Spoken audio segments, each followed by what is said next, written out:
بے شک جو لوگ ایمان لائے انہوں نے اچھے اچھے کام کیے اور دل سے اپنے رب کے طرف جھکے، ایسے لوگ اہل جنت ہے۔ اللہ کے سامنے دل سے جھکنا، دنیا کے جھکانے کے لیے نماز نہیں پڑھنا، دنیا کو دکھانے کے لیے خیر خیرات نہیں کرنا، دنیا کو دکھانے کے لیے زکوٰۃ وغیرہ حج وغیرہ نہیں کرنا، یہ دکھلاوی چیز ایک شرک ہے۔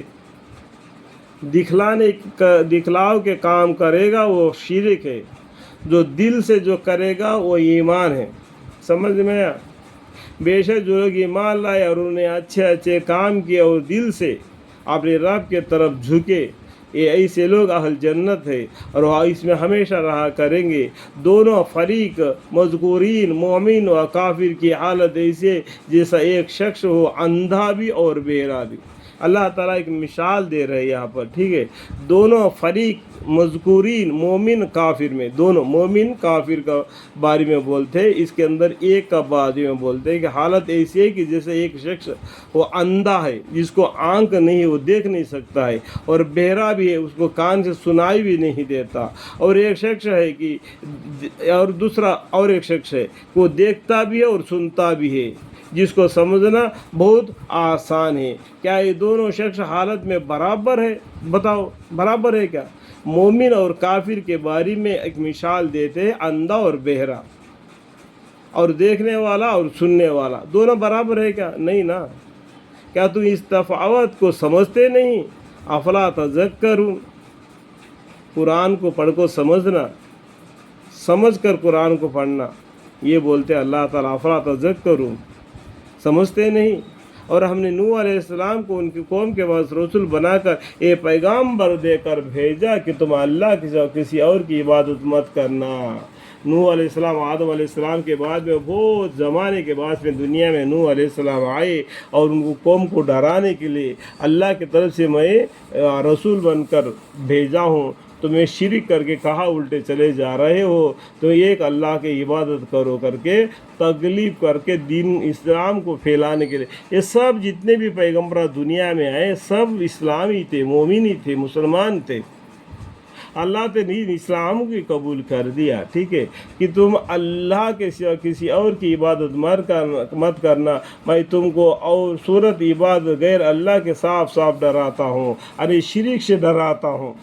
یہ بولے تو نوح علیہ السلام نے، میں تمہارے حق میں ایک بڑے تکلیف دینے والے دن کا اندیشہ عذاب کا اندیشہ کرتا ہوں، اگر تم اسی طریقے سے شرک کرتے جاؤ گے ایک نہ ایک دن تم پر بڑا عذاب آئے گا اللہ کے طرف سے، یہ بولے۔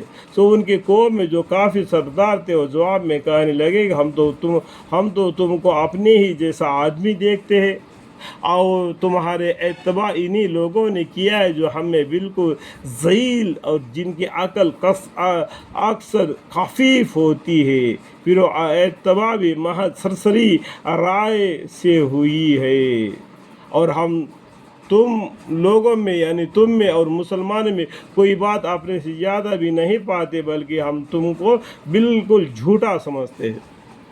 دیکھیں، سمجھ گئے نا؟ تو نوح علیہ السلام کے ساتھ جو لوگ ہیں ان کو بھی یہ لوگ نے الٹے سلٹے بات کہہ دیے، وہ اللہ کو باتوں کو بھی انکار کر دیا اور پیغمبر کو بھی جھوٹا بتلایا۔ اس طریقے سے نوح علیہ السلام کو انہوں نے دھمکیاں دی تھی۔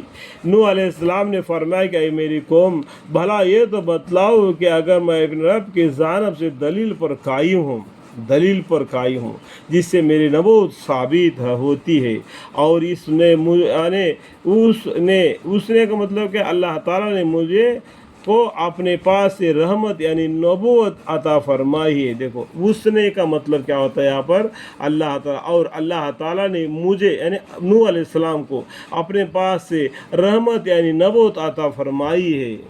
اللہ تعالیٰ بندوں میں جس کو چاہیے وہ چن لیتا ہے، اس کو نبوت دے دیتا ہے، وہ اللہ کی مرضی ہے، ٹھیک ہے، اور ہم اور آپ اس میں کوئی دخل اندازہ نہیں دے سکتے، ٹھیک ہے۔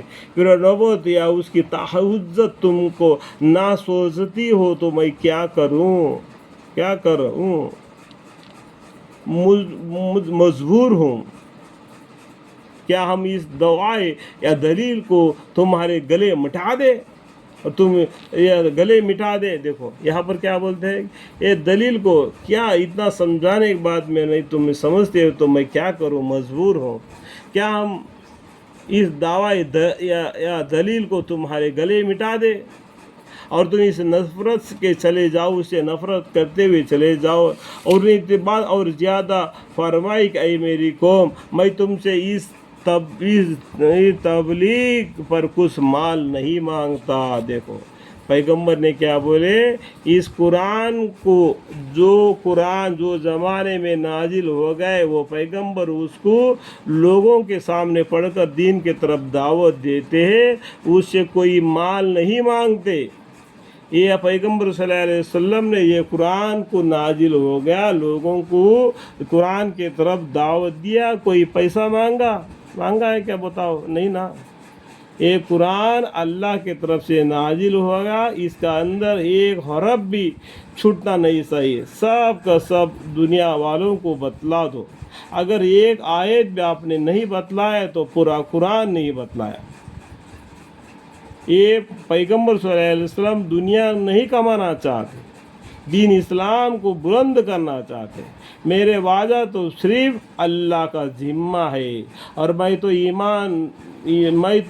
ان ایمان والوں کو نکالتا نہیں, کیونکہ یہ لوگ اپنے رب کے پاس عزت اور مقبولیت کے ساتھ جانے والے ہیں.